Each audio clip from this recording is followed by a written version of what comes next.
Use this GPU setting trick for max performance on Windows 11. Hello everyone, and let's get started. On today's video, we will be talking about one such GPU setting trick. So for this, first of all, you need to open your display settings. For that, you can just tap on the search bar and type in display settings. Once it is open, it will open the system settings. Scroll down a bit to find graphics and tap on it.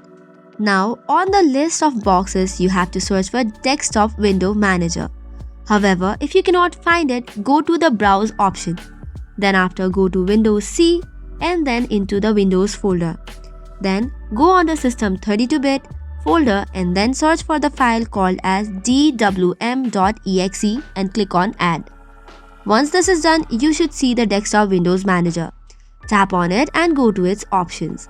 Now select High Performance and save it. And just by that, you will notice that the maximum performance can be achieved. So that is all for today's video. For more such contents, do not forget to hit the like and subscribe button. Thank you and keep watching.